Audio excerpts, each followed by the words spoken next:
বিসমিল্লাহির রহমানির রাহিম। আসসালামু আলাইকুম। আশা করি আপনারা সবাই ভালো আছেন। আজকে আমি আপনাদেরকে খুবই মজার একটা ডাল রান্না করে দেখাবো। এই ডাল রান্নাটা আশা করি আপনাদের খুবই ভালো লাগবে। আর এই ডালটা রান্না করার জন্য আমি আমার বারান্দার বাগান থেকে কিছুটা পুঁই শাক নিয়েছি, আর এর সাথে নিয়েছি একটা ধুন্দুল। এখন এই ধুন্দুলের ছালটা ফেলে আমি এটা টুকরো করে কেটে নিব, আর শাকগুলোও কেটে আমি পরিষ্কার করে নিব। আর এখানে আমি মুসুরের ডাল আধা ঘন্টার মতো ভিজিয়ে রেখেছিলাম। এখন এই ডালটাও ভালো করে ধুয়ে পরিষ্কার করে নিয়েছি আমি। আর এখানে সব কিছু আমি রেডি করে নিয়েছি। এখানে ধুন্দুলগুলো আমি খুব বেশি ছোট টুকরো করে কাটিনি, কারণ ধুন্দুল তো সিদ্ধ হতে বেশি সময় লাগে না, এই জন্য এভাবে আমি টুকরো করে কেটে নিয়েছি।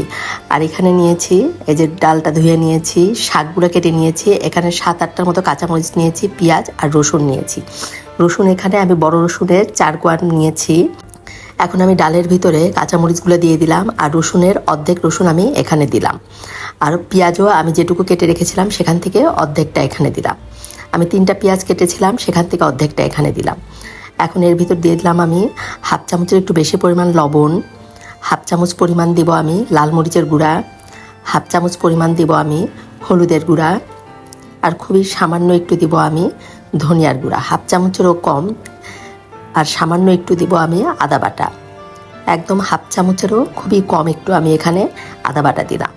দিয়ে এখন এর ভিতরে আমি 2 চামচ পরিমাণ সরিষার তেল দিয়ে দিলাম।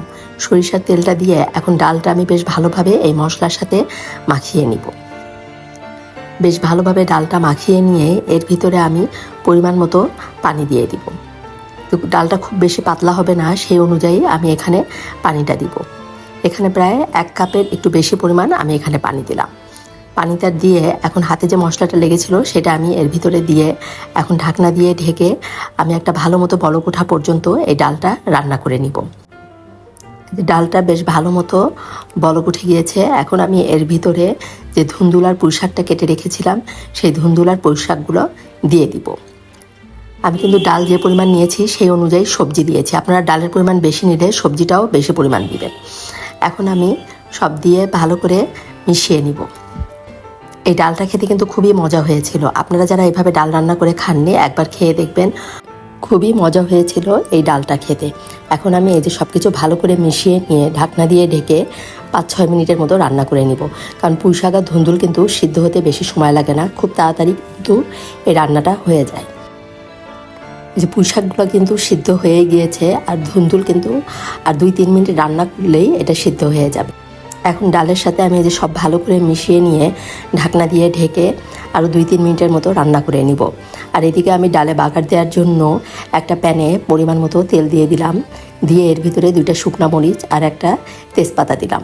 শুকনা মরিচ আর তেজপাতাটা একটু ভেজে নিয়ে আমি এর মধ্যে যে পেঁয়াজ রসুন কুচি রেখেছিলাম সেই পেঁয়াজ আর রসুনটা দিয়ে দিলাম।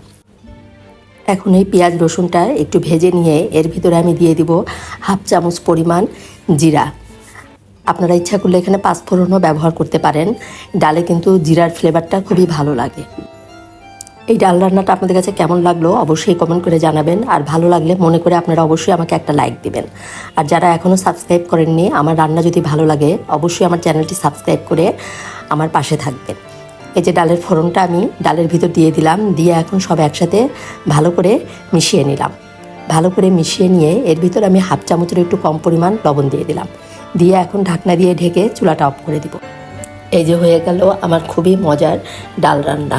এভাবে যদি ডাল রান্না করেন তাহলে আর ভাতের সাথে অন্য কোনো কিছুরই দরকার হবে না। এত মজা হয়েছিল এই ডাল রান্নাটা খেতে। ধন্যবাদ সবাইকে, সবাই ভালো থাকবেন। আল্লাহ হাফেজ।